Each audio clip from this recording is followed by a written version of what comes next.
Good afternoon, everyone. Welcome to this panel discussion organized by Khetibuddy Agritech Private Limited.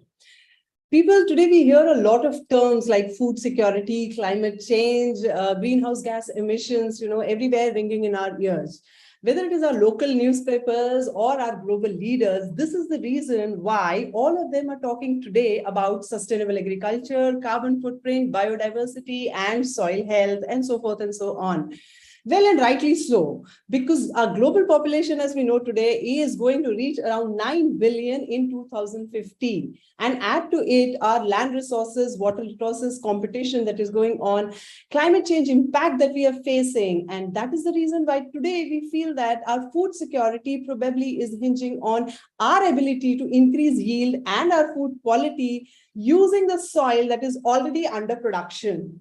So then, talking about soil, in Marathi, we normally say that Sheti आणि माती हे एक दुसऱ्याशी जुडलेले असतात. This just means that, whether we talk of soil health or we talk of agriculture, both these are pretty much interlinked, or I would say intertwined in such a way that the health of one definitely affects the other in multiple ways. And that is the reason, people, here we are talking about the interlinked tale of soil health and regenerative agriculture. Good afternoon, everyone. I am Richa Nair, co-founder Khetibuddy. And to lead this discussion, I have with me two eminent personalities. I have with me Mr. Chandrashekhar Bhadsavle, who's a pretty dynamic and inspiring personality, as we will see. And he doesn't need much introduction in the field of regenerative agriculture. He just to list a few things that he has been doing for the last few decades now, is he has been spreading awareness about regenerative agriculture across India, talking to farmers, talking in conferences, taking these concepts to the ground level as well. He has also established a farm of his own, Saguna Bagh, wherein he shows us how regenerative agriculture can be done. He's practicing it for a couple of decades now, and also inspiring farmers to adapt to this technology. He has today around 5,000 farmers who are already associated with him, and as the days goes by, the number is increasing day by day. Welcome, sir. Welcome to this panel out here, and thank you so much for joining us. Namaste. Namaskar. Thank you. Namaskar. And I also have with me Dr. Prakash Mali, who is a crop consultant at Khetibuddy, where his background is in plant nutrition, and he has been working with farmers on ground, resolving issues of the farmers for the last 20 years. And recently, he has started researching on carbon footprint, carbon farming, carbon credits. And after all of this, he definitely believes that sustainable practices can be profitable, not just for the ecology, but for the farmers as well. Welcome, sir. Thank you for joining us here. Yes, namaste, namaste. Namaskar. Well, so Prakash sir, I was just going through a study, which was conducted by Ministry of Agriculture, Maharashtra, wherein they checked around 50 different soil samples they had taken. And they realized that the results that came out were, pretty shocking as such, because around 41% of those soil samples showed around less of nitrogen, around 21% was seen deficient in phosphorus, and around 4% in potash. The micronutrient profile was also not very great. Now, you have been going around Maharashtra for quite some time now. You have panned almost all the corners of Maharashtra and some parts of India as well. So across decades, are these results reflective of whatever you have observed across these areas? Yes, ma'am. The soils are the major for the development of crops is the main issues that are addressing in last decades. There is a disturbance in soil properties, particularly soil texture and structure have developed disturbed very drastically, where infiltration rate of the rainfall is decreasing, which leads flood and famine as less seepage during the rain hours. That time soil chemical properties, just like pH of the soil, EC of the soil, then organic carbon of the soil has also drastically changed. Particularly in Marathwada and Vidarbha, we found 8.4 to 8.7 pH, which is a highly responsible for the yield distribution, yield minimization of the crop. Then in Western Maharashtra, we found that 7.9 to 8.2 pH of the soil, which is ideally it should be a 6.5 to 7.5. While organic carbons are also depleting too much. In the Vidarbha Marathwada soil, there is a 0.3, 0.25% is there, while in Western Maharashtra, it is only 0.5%. Okay. Then microflora and microfauna of the soil. It's said that bacterial count of the soil should be a 1 into 10 raised to 15 to 20. But now we can see that in our soil, it's only a 8 to 10, 1 is to 10, 8 to 10 only. It is a drastically, which are the major precursor for the nutrient uptake in the our soil. While the earthworm bacteria are not seen by naked eyes, but earthworm count is we can see here in every soil per square foot. Should be a one earthworm should be there. But nowadays we can almost see nil in the soil. While we are going in the field, we seen that there is absence of earthworm. It should be a 40 to 45,000 per acre, but it is a nil in the earthworm count. While earlier in 2020, I started working with cotton farmers, maize farmers from Marathwada region, where only 50 kg of DAP can contribute 10 quintal of cotton. But now it is 3 bag, which is a 150 kg of DAP can't do the same yield with 2-3 critical irrigations at critical growth stages. And some disease pest infection also increasing voraciously. They are disturbed in the soil health, leads to major that pest contribution, which is pink bollworm in cotton, then false armyworm worm in maize, black thrips and arja in chilies. These are the minor pests. Earlier it was a minor pest, but now become a major pest which are hampering our yield, arresting our yield. So these are the contribution of these are the disturbance I seen last 10 decades in the parts of Maharashtra.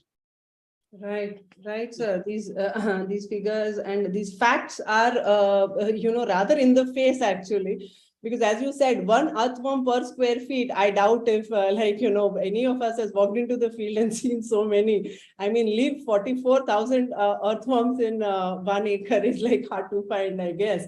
So pretty visible results also. I mean, I'm sure that this is something that we see above the ground, but I'm sure there is a lot going on under the ground, which we are not completely aware of, as you talked about the microbial biota as well, which is decreasing. And you said one point about, the rainfall not penetrating into the soil because of the soil compaction. I'm sure that also leads to the topsoil being eroded, and topsoil is the layer, which is your nutrient layer as such. Yeah. So, and I was reading somewhere that, it is said that in Maharashtra, the soil erosion is the highest in India. Which is also not a great sign as such.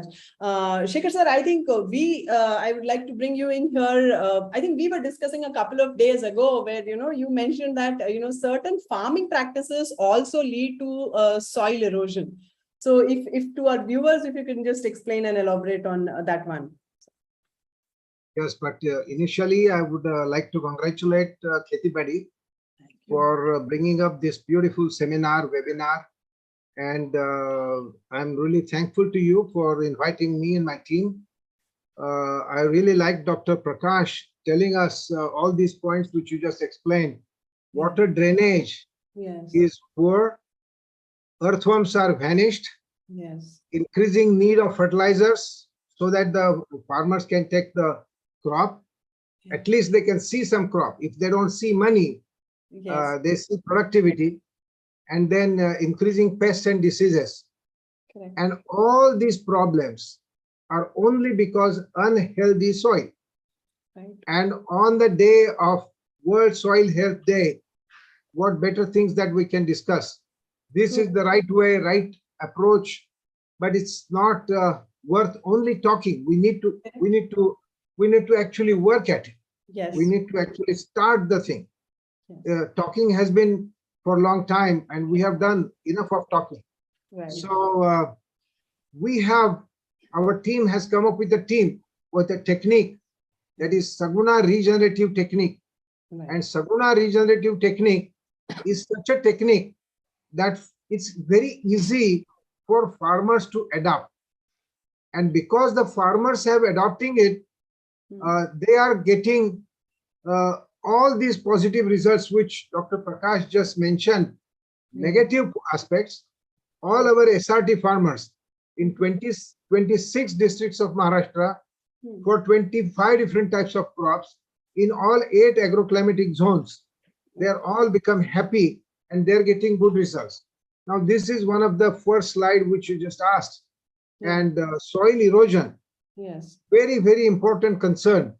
And soil, what we have been talking, everybody, especially in India, we say the soil productivity or the soils have become unhealthy because farmers are using too much of fertilizers and too much of chemicals.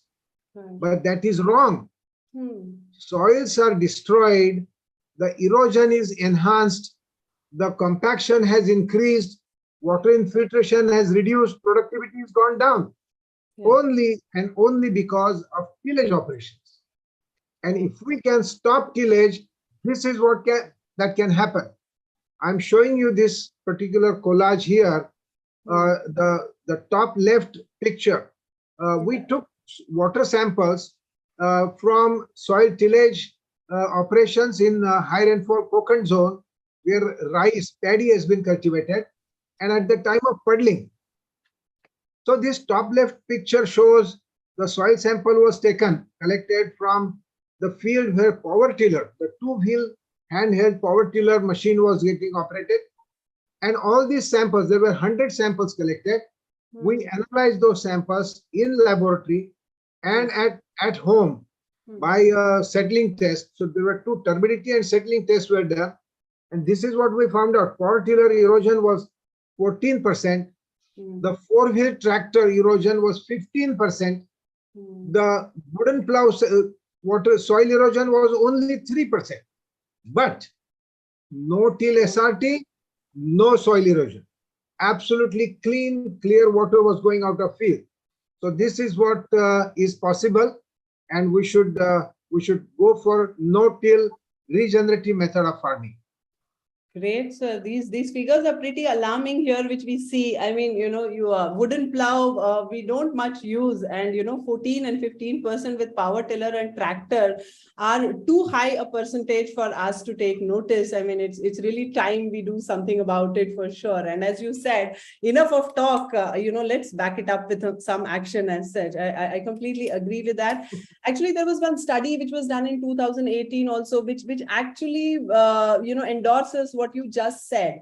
They say that if the climate, if it continues the way it is and there is no change that is found in any of these conditions and our conventional farming techniques that we are following, then they say that around we are bound to lose something around 25 to 40% of our top soil in the next coming 60 to 70 years. I'm sure if these methods continue for a longer time, this is the result that mostly we will have to see. So I also feel here that, the need of the hour today, if we see, then, we really need a holistic management system that promotes and enhances an agroecological system's health, which just does not protect our soil, but also maintains high productivity. I mean, this is kind of a catch-22 situation out here, but, this is something that we do need. It is the need of the hour for now. And that is the reason why people all around the world are talking about it. And there are many different solutions which have also come forward, like, agroecology, organic farming, agroforestry, natural farming, zero-till, no-budget farming, or conservative agriculture. But that one word which has caught our attention, is regenerative agriculture. Not so much for just because, people are aware of it or more people are talking about it, but it has become more prominent and it is catching up more because of a better adaptability and wholesome benefits that regenerative agriculture may have to offer. So that is something that in this discussion today, people, we will try and understand. And who better person than, the person who is actually implementing it and doing it. So Shikhar, again, I would like to, come back to you and, could you just tell us what is this regenerative agriculture? And you are doing it on your farm. So how are you doing it? Which are the general practices that you follow on which crops? So if you could just help us out there. Yes. Regenerative method of farming is earlier it was being called as no-till farming. Then later on, people started calling it conservation agriculture. Okay. But it's a more holistic approach is regenerative agriculture now. And in case of regenerative agriculture, the most important aspect should be, because it should be good for the farmer, the doer, and it should combine or it should optimize productivity, cost of production, and the environmental impact at the same time. So three aspects are there. Optimization of productivity, optimization of environmental impact, and the cost of production. So all these things, so we have come up with this definition. We have come up with this technique, and this technique SRT, this is the definition, and I will talk about this definition. It is conservation and regenerative method of agriculture, zero tillage method of farming, which does not cause atrocity of tillage, completely stops soil erosion, promotes natural production of earthworm. This very important aspect which Dr. Prakash mentioned.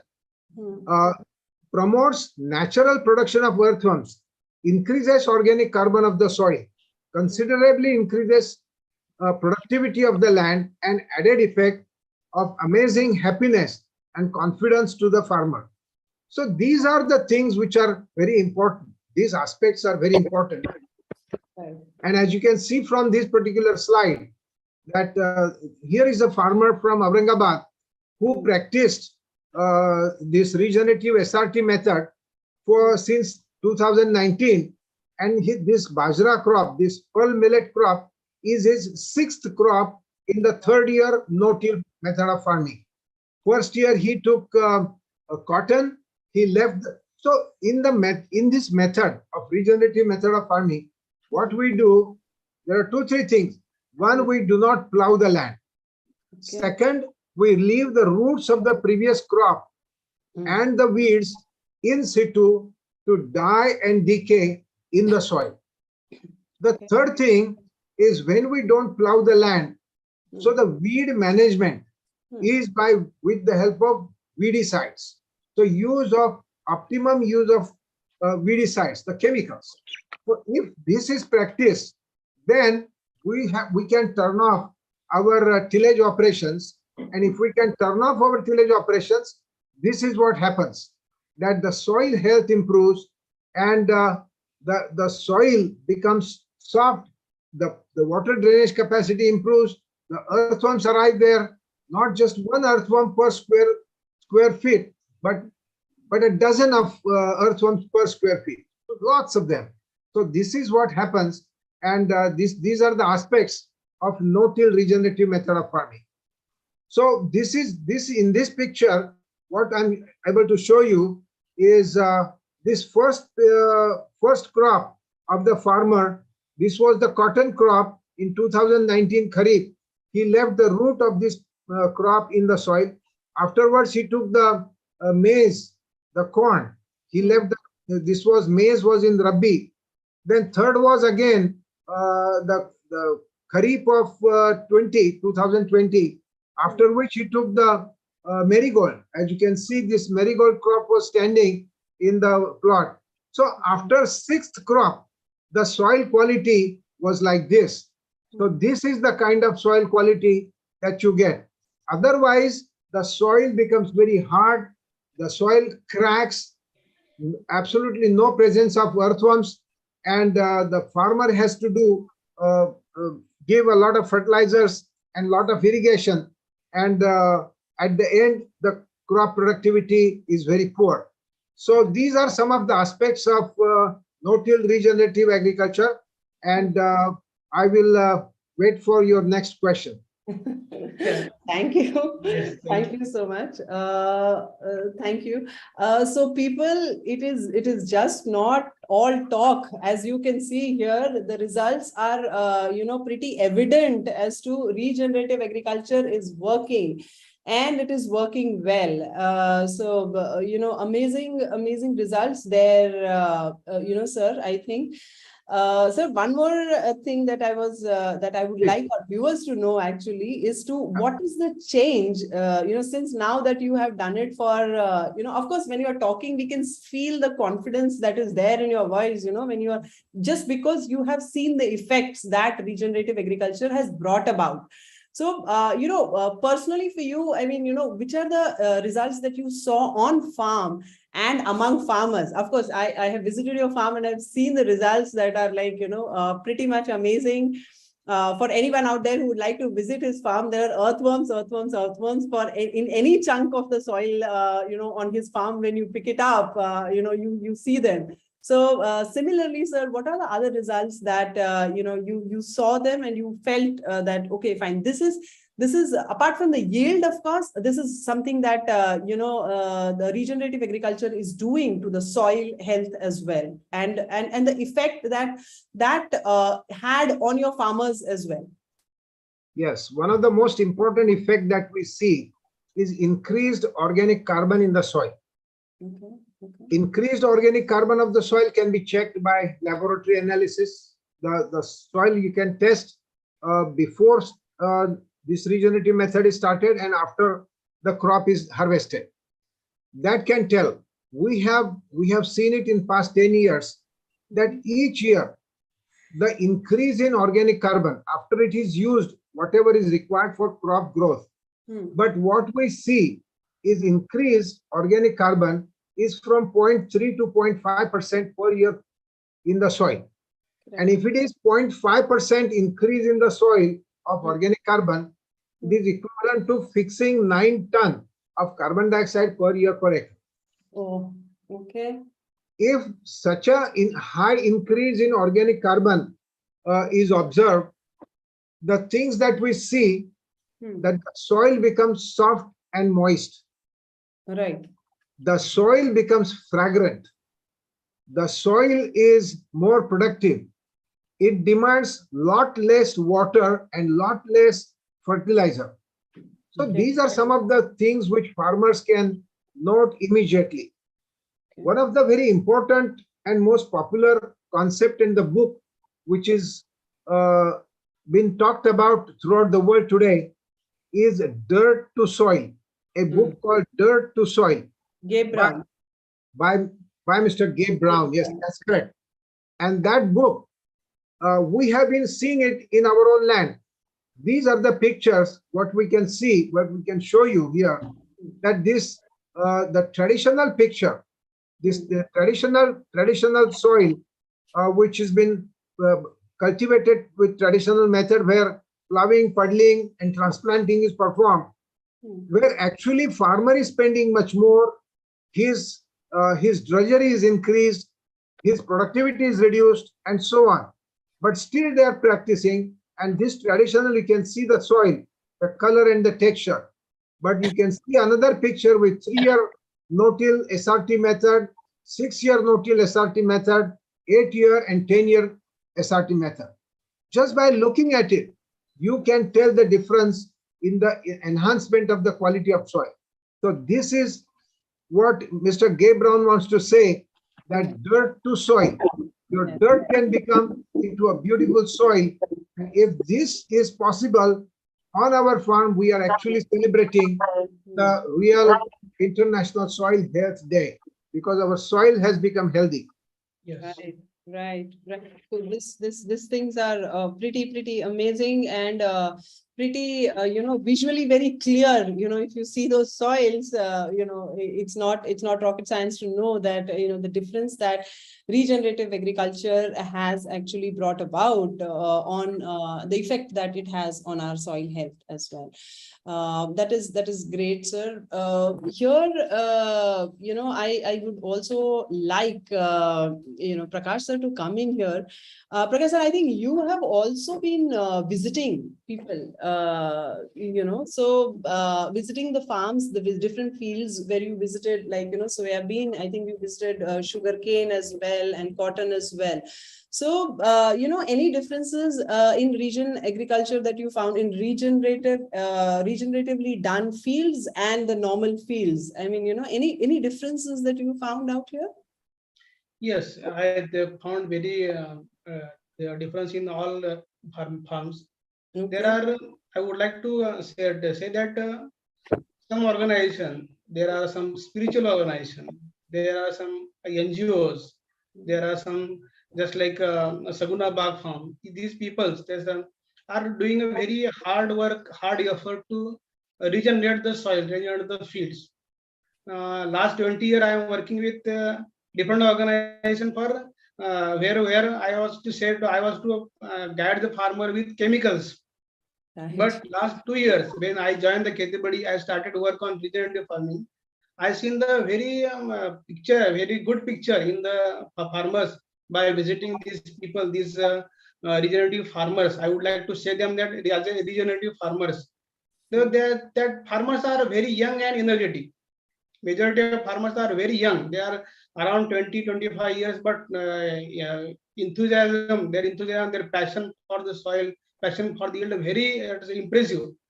Then they are aware. They are aware about their soil health and our climate change, and some then they know to how to behave, how to keep the soil healthy. They are wanting some new ideas, new concepts for developing their soils.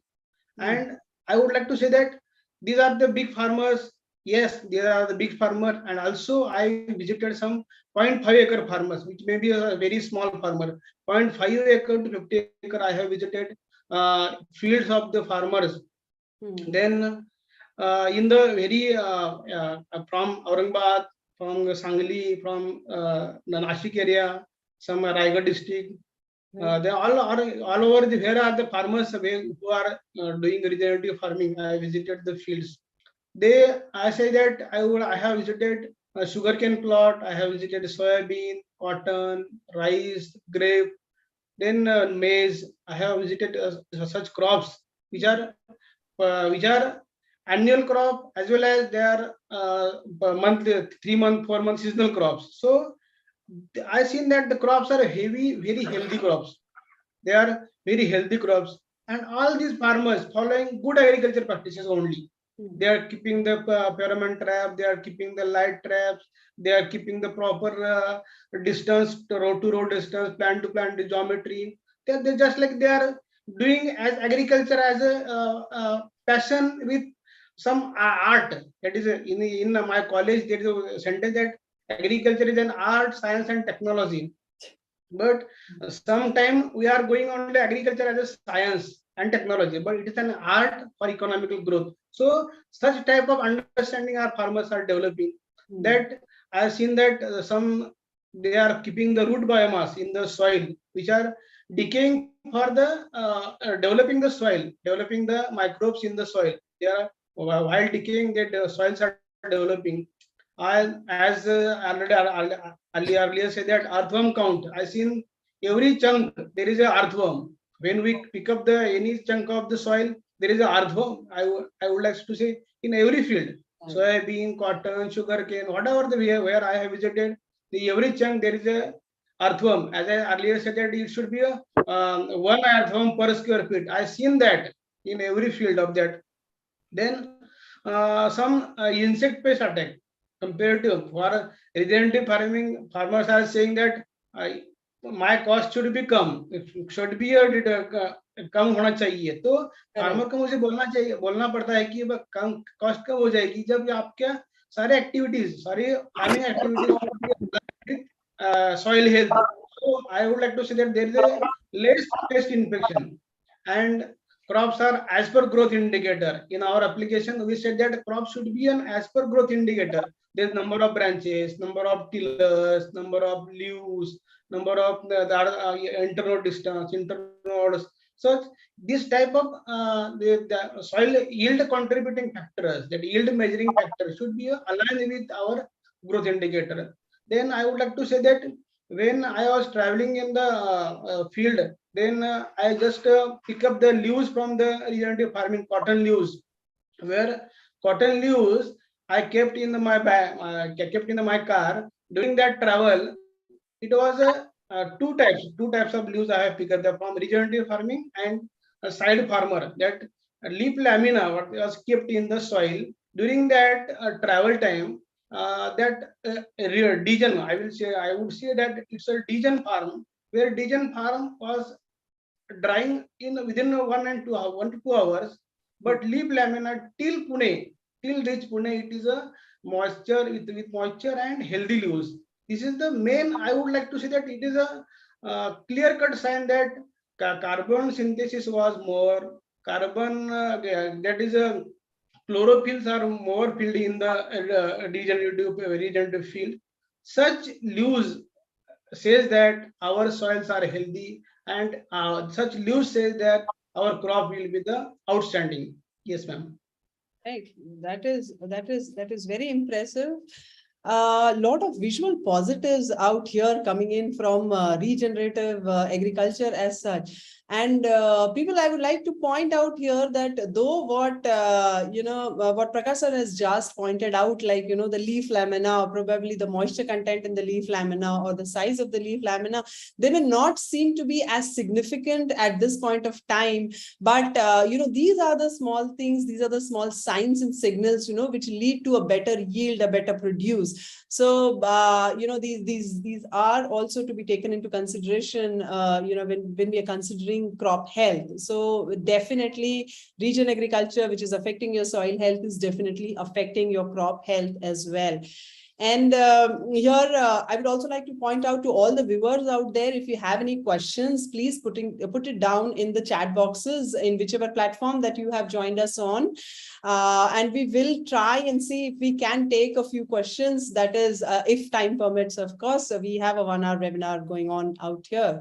So, so now coming back here, as Shekhar sir said some time ago, he mentioned a name called Gabe Brown. Well, Gabe Brown, for all those people who are new to this field of regenerative agriculture, Gabe Brown is known as the father of regenerative agriculture. He has been doing it in South Dakota, I think, US, and spreading this this concept of regenerative agriculture across the world. It is his book that sir was just mentioning, which is Dirt to Soil. And he himself, and Shekhar sir has himself experienced, the change which it takes place, which dirt changing actually into soil. So which is pretty amazing. And according to Gabe Brown, he has mentioned 5 principles on which regenerative agriculture is based on. So he puts it that regenerative agriculture, the 5 main principles of regenerative agriculture, if you want to take it up, is no-till. One of them is no-till. No-till, as Shekhar sir has already explained, that means no plowing. Do not disturb the soil. This is more about protecting our soil biota, that we say, which actually amplifies our yield as well. Crop rotation is another one where you keep on doing, you do not repeat. It is completely an opposite of monocropping, which is done in most part of the country today. But this needs to change as well. We need to do crop rotation. Cover crops is the crops that you use which to cover your soil. Do not keep your soil barren or exposed. Keep it covered. Grow some other crops, so that on the soil where it does not is not exposed directly to the sun. And of course, soil biodiversity, it is important to have different crops on your field, different soil ecology, different soil biota, which we just talked about, many different organisms that need to be present inside your soil to, make your regenerative agriculture a success. And of course, livestock integration. People, this is something that we had been doing many years ago. Livestock was an integral part of Indian agriculture, but today we have compartmentalized it. We have put it in the shade. It is really time to bring those cattle and those poultry back on our farms.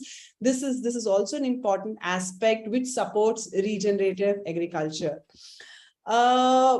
Speaking of which, now when we see all this, when we read all this, it seems that agriculture needs to be looked at as a wholesome ecosystem which is servicing the sector, and which has to be based on these different 5 principles as such. But what all of this talk that we are talking about, this is more to do with soil or climate or how the change it is bringing about in the crops per se. But what about the farmer? Okay, the farmer is the center of the aspect of a complete, he is the one, at the center of it all. So, Prakash sir, I was just listening to the CEO of Yara, he was Sven Holsether. Okay, so he mentioned, he was speaking at this climate conference, COP27, that was just held some time back. And he said that farmers are business people, or rather farmers are supposed to be treated like business people, which I totally agree with, because that's how we should be looking at them, and they should be looking at themselves as well. And he said that they will respond to sustainable practices if they are rewarded, right? And so that is what is going to bring about the impact. So all this talk about sustainable practices that we are doing out here, is there any way to monetize it, so that our farmers see some kind of a profitability in these sustainable practices as well? So, if you could just... Yes, I would like to say that not in particularly in India or in Maharashtra, but in the USA, yeah, such type of reward to the farmer depends on carbon credits are going on. Some IT companies, some large scale refineries, some transport companies, are cement companies are also buying the carbon credit from farmers through different agencies are there. There are some two responsible for climate resilience as well as climate change. Carbon polluting, these companies are responsible for climate change, while carbon sequestering farmers are responsible for resilience, carbon farming resilience. So, as per regenerative farming, as Shekhar sir said that our soils are increasing carbon level 0.3% to within 3-4 years, which means 9 tons of carbon are sequestered in the soil. While doing carbon farming, regenerative farming, we are sinking that we are developing carbon sink in our soil photosynthesis.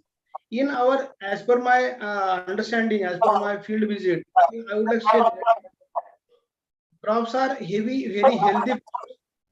Healthy crops with good leaf lamina is there is a photosynthesis more.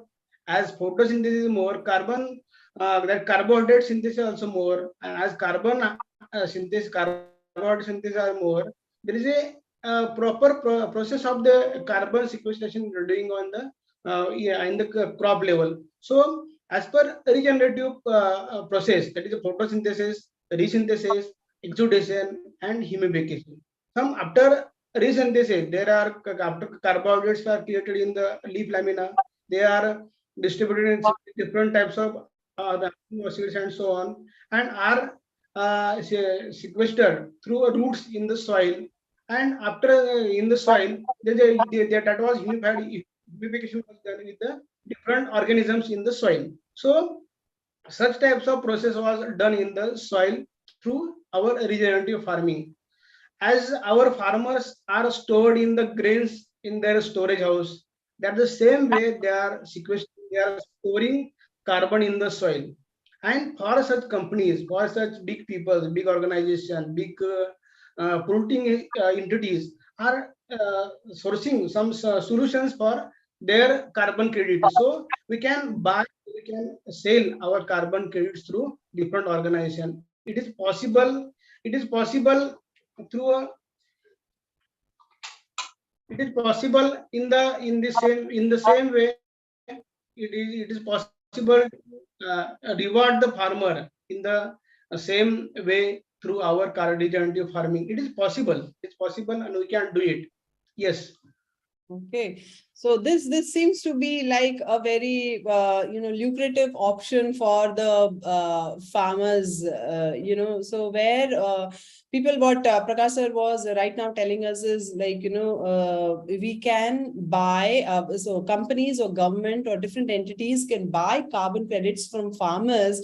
And one carbon credit, I guess, sir, is equal to 1 ton of carbon sequestered into your field. Right. And many of your regenerative practices, as sir just explained, help us in sequestering carbon. And that was backed by what Shekhar sir told us sometime back, that around, there was a rise of around 0.5% rise in the organic carbon that he found if you do regenerative, agriculture year on year. And around 9 tons of CO2 was sequestered. So, sir, you already are in, eligible for the carbon credit as well. I hope we have this system, quickly as well registered in India as well. Today, I think across the globe, the rates that they have put in for carbon credit ranges from anywhere between $8 to $20 per carbon credit, which is 1 ton of carbon that is sequestered out here. Prakash sir, I think, how much is sequestered and how it is sequestered? Are there any agencies? How is the farmer going to know all of this? Are there any agencies which do this for us? Yes, it's a systematic business as developing, but it is in still globally. Carbon farming is in business in the developing stage. Right? It's in nascent stage. I will start to it's in nascent stage. Right. While that organization, when Kyoto Protocol was done, then a different organization, that United Nations, that framework for Convention on Climate Change, they have developed that CDM technology, that clean development mechanism.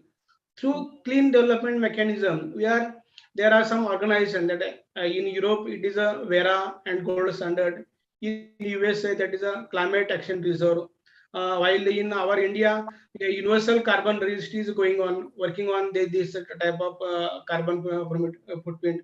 While in Bhumimitra, its organization working in India, also following that Vera and Gold Standard protocol for sequestration, auditing and sequestration of the what we have done, what you have sequestered in the soil, how was it was measured. Such type of technology is developing at their own by after the Kyoto Protocol. It's a very developing stage, but it's a urgent need also. So many organizations after 192 countries are present in that Kyoto Protocol. They are eagerly hardly doing and heavy taking part in the developing such type of technology, which can give some reward to the farmer through carbon sequestration. Yes, ma'am. Okay, that is interesting. So we do have certain agencies in place, but since this field is slightly at a nascent stage where India is concerned, it may take some time for us, to have these regulations in place. But I think globally, if we see, there are many there are many corporate giants who have already pledged to buy carbon credits and promote regenerative agriculture. There are names like Microsoft, Microsoft, Cargill, JP Morgan, all of these corporate giants have pledged and said that they will be buying carbon credits from farmers and promote regenerative agriculture as well. But still, I mean, of course, it is more preferred if they go down with the pollution in the production cycles, but this works as well. But here too, I feel that there is too much left to the farmer to do. I mean, I think every stakeholder, everyone in the value chain should be playing some part, to make this a success. I mean, it can be the corporates, the governments, the dealer distributors, the farmers. Each one of us can do some, play some part. And if we read globally, I think, there are big players who have started doing it. Like, if you have, you have PepsiCo, which has said that it will deploy around 7 million acres of land under regenerative agriculture in by 2050. And Walmart has also pledged something around, it says that it is going to work with farmers to get around 33 million acres of land under regenerative agriculture. Unilever, a player like Unilever has also said that they will be pitching in as well. And this is about, offshores, but in India as well, I think we have started, there is some activity that has started in this direction as well. Shekhar sir, I think you have been working with a lot of, government officials, government agencies who have been working and who are promoting this as well. So what has your experience been, and what are your expectations for the government? And the system in and out. So what do you feel? How can they contribute to the cause? No, I don't know the micro details of this whole project and process, but I know there is a lot of talk going on about this particular subject. There are many people who are interested, as you also mentioned, that there are lots of players who are there holding cash in their hand, holding money in their hand, and they are waiting for farmers to come forward to take that money, who will do this carbon sequestration through the regenerative method of farming. So on one side, regenerative method of farming helps farmer reduce the cost of production, reduce drudgery, improve sustainability through climate smartness, and improved productivity. But on the other side, what you are saying, this is going to be the real help from organizations like yours to the farmers, where you can become a person who will bring us together. The farmers who are doing regenerative method of farming, and those who understand all the micro details, scientific facts, analysis, auditing, and so on. I think it should be carried out by some organization like you, who have facility to connect with these big giants, to connect with the technical people who will do the auditing and analysis. So we all farmers and organization, NGO like ours, we are looking forward to working with you to be able to help farmers give that this additional financial benefit to those farmers who will carry out regenerative method of farming. Right, sir. As of government is concerned, I think government is still working. There is a organization called POCRA, Project on Climate Resilient Agriculture, or it's also called as Nanaji Deshmukh Krishi Sanjeevani Yojana. They are doing some good work with World Bank. So I think we all need to come on one platform. Organization like yours, POCRA, our NGO, the farmers groups, farmers, those the companies, the farmers companies. Right. So they all need to come on the platform, same platform, and work together. This certainly is a new thing that has come. It's just right on the other side of the wall. But right. We farmers, we don't know exactly how we can get the benefit of that scheme. Right. But certainly that scheme is there. There is a lot of money involved in it, and the farmers must benefit out of it. Because if the farmers get this as additional income, as a award, as a reward, then there will be more and more farmers who will undertake this regenerative method of farming, and it is time of the day. This is about this.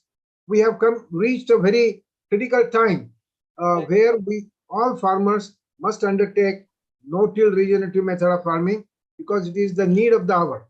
And this whole system, what you are doing is something good, and I'm very hopeful about it. Thank you. Thank you. Yes, sir, definitely. There is no denying what you just mentioned, that, this is the need of the hour.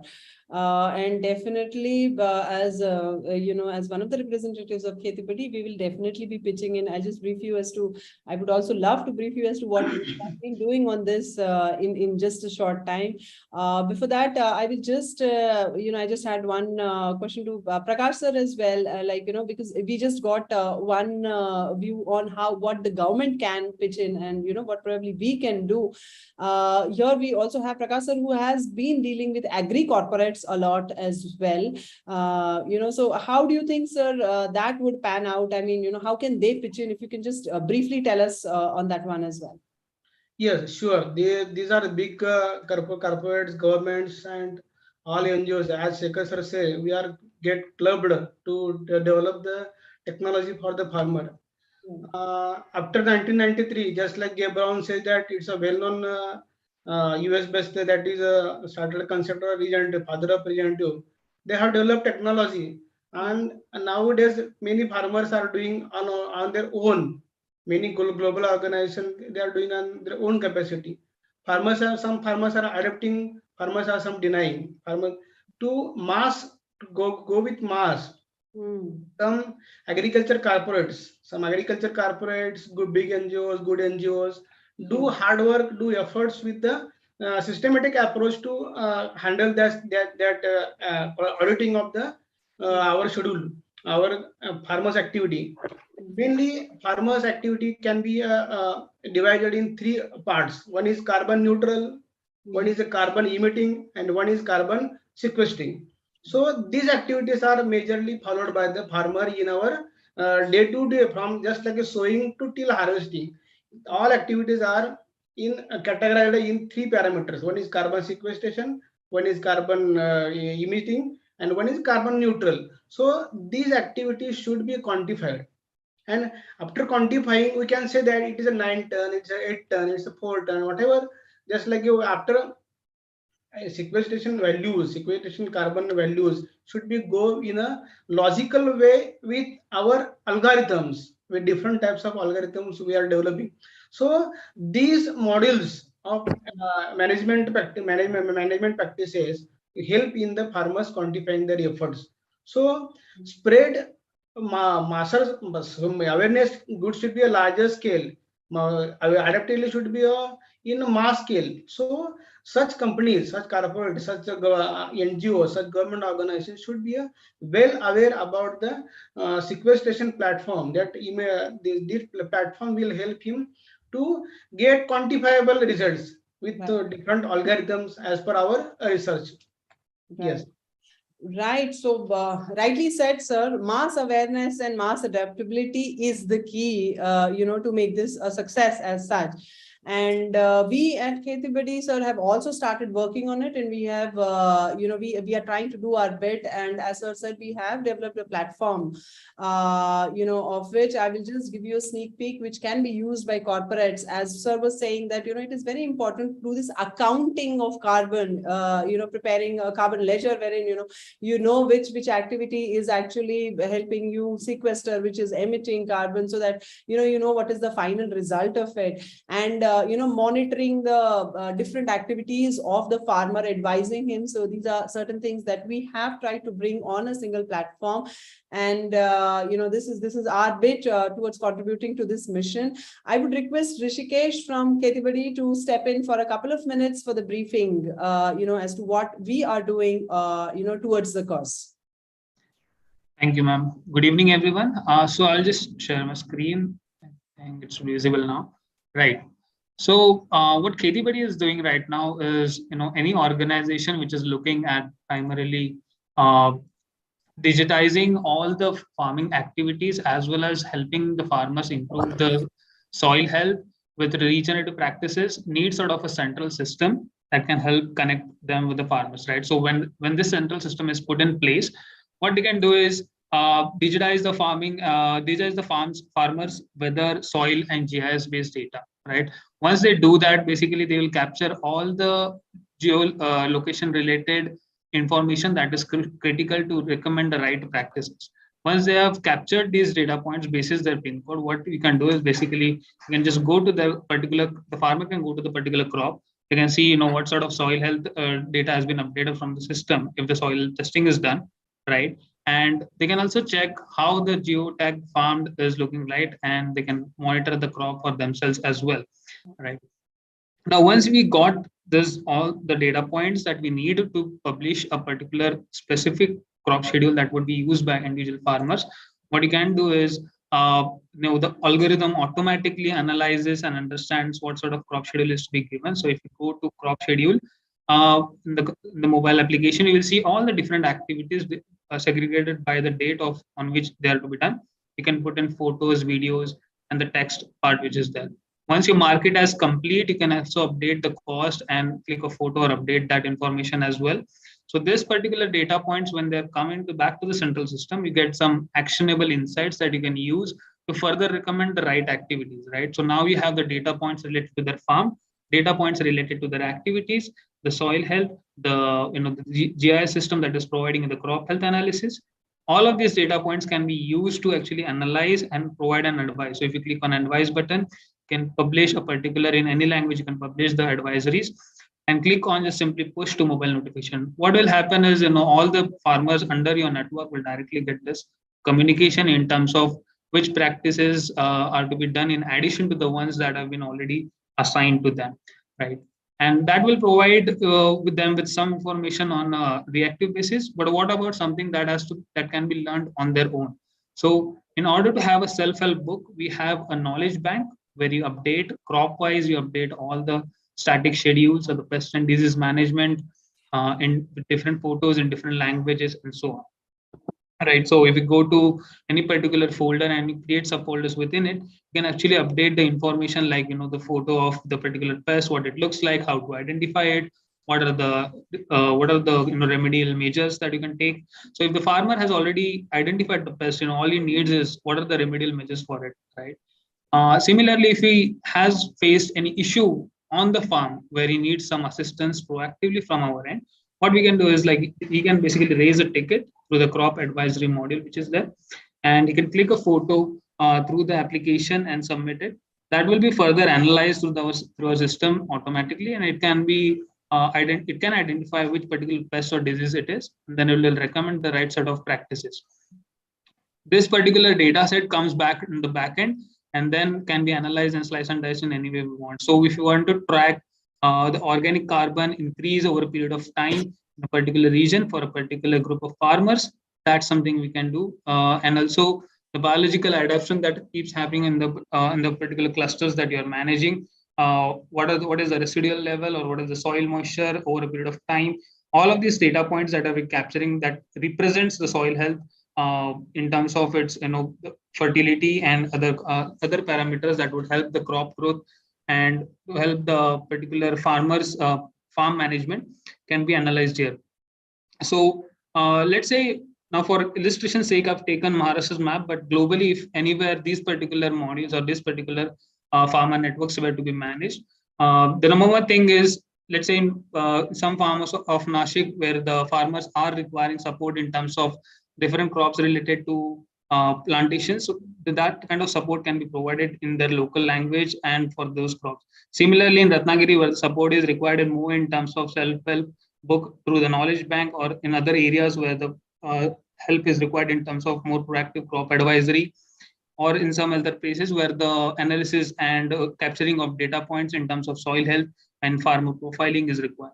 Right. So depending on which use cases are required in which region and which farmers require what kind of support, we can actually offer it through a modular way in which the farmer gets the right kind of support and the administrator has the more control over it. So depending on what the institutions and organizations desire to do in terms of farm management and farmer engagement, they can choose what sort of engagement they would like to do and digitize the records accordingly. Right. So yeah, so that's it from my end. I'd like to pass it to Richa ma'am now. Thank you. Thank you, Rishikesh. Thank you. So, people, that is something that we are doing. And if any of you would want to know more, you can definitely put in your email IDs and we will get back to you. You can put in your email IDs in the chat boxes, or you can write to us in here as well. People, there are many questions that have been piling up. I don't have much time left. So, but I will be taking a couple of questions though. I would request the rest of you to please put in your email IDs along with your queries so that, we can revert to you on that one. Shekhar sir, there are a few for you, but I'll take one or two, which I would appreciate if you could just quickly answer them. Have we lost Shekhar sir? Or Shekhar sir, are you there?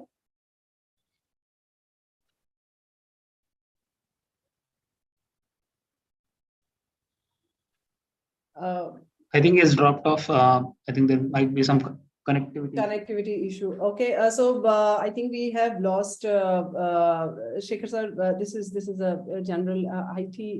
There is some internet issue at his end, it seems like.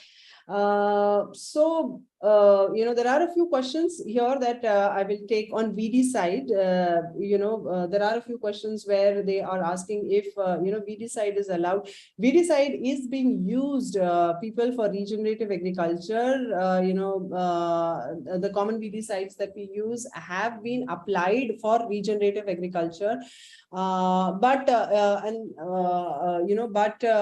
If you use cover crops, there is also a study which says that if you use cover crops, then your weeds are naturally they will be subside. So that is something that if you use an integrated system of regenerative, all the principles, if you do regenerative agriculture based on all the 5 principles that are mentioned, these issues are pretty much less. Or else, of course, weedicide is something that today a farmer is definitely using when they do regenerative agriculture. There are some of the questions where people are asking us, if an organic certification will be allowed if we use chemical weedicide. I think there is a question from Vinay Kumar Rai and Shivdat as well. No, I don't think so.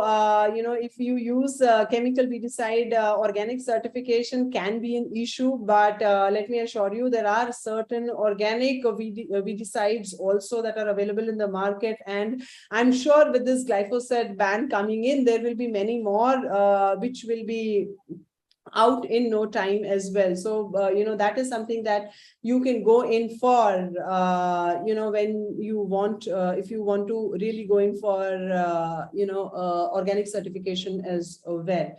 So I think Shekhar sir has joined us again. Shekhar sir, can you hear us? Yes, I can hear you now. Yes. Shekhar sir, we have a short time, but I would like to take just 1 or 2 questions, if you can just briefly answer them. So there is a question from Vijay Kumar Borude, who is asking, sir, can we use biocontrol agents? Are they a part of regenerative agriculture? Biocontrol agents, what's that?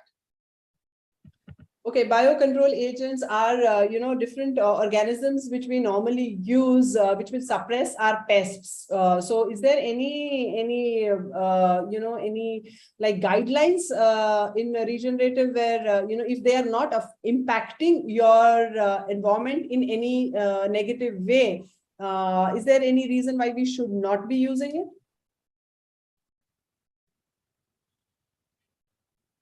Hello. Prakash sir, would you like to take that one, please? Okay, Shekhar sir is back. We have a network problem. It's just started, but anyway, I'll try to cover it up. As the soil becomes healthy, most of the problems of pest diseases, water drainage, and so on start becoming less and less. Right.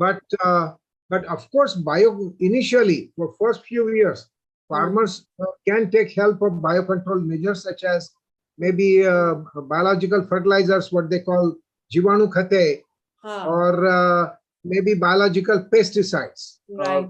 such as some kind of you know, some kind of viruses and bacteria which Right. attack the insects and pests. Right. So yes, of course, those are very good. Those Yeah. are very good. Also, another very important thing is those jivamrut, Yes. all kinds of jivamrut, ghana jivamrut, liquid jivamrut, and so on. So Right. those things also come very handy. In case Right. of regenerative method of practices, they all give better results. Right. Sir, I just have time for one more question. I'll take this. This is coming from Mr. Nagraj, and he says that, I think he's from Karnataka, where he says that farmers in the northern Karnataka region, after the harvest of the kharif crop, they will remove the dried plants, leaving plant roots in the soil. Remove the what? They will remove the crop, but they leave the stubble in the soil.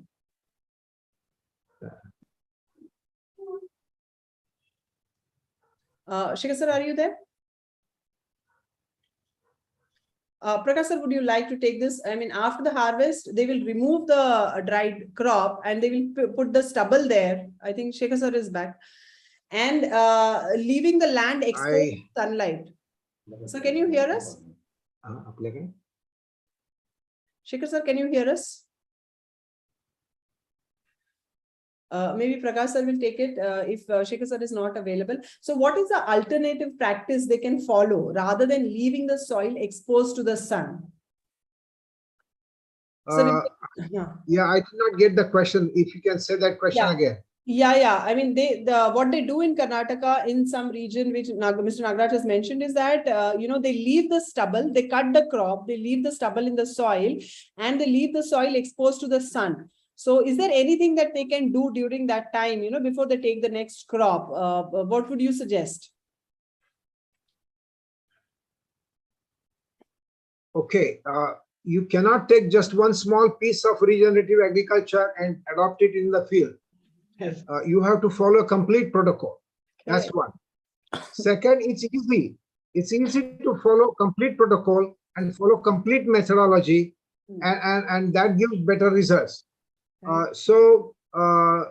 Yes, of course, whatever Karnataka does, it's the same practice in Maharashtra also. When we harvest the rice, the stubbles are there in the field. So, but that is no good, because those stubbles, they try to survive. They try to produce few leaves and some small panicle. But in turn, they take away all the nutrients and the water from the soil and throw it out in the environment. So that's no good. Right. But instead, if it is regenerative method of agriculture like SRT, our technique, as soon as we harvest the rice crop and the stubbles are there in the field, within 6 to 7 days, we can plant the next crop of wheat or pulses or just, there are so many other crops. Right. Right. Yeah, vegetables also. So you can plant next crop within 4 to 6 days, and that gives better results, more yield, better carbon sequestration, and so on. So I suggest to follow complete protocol of a system.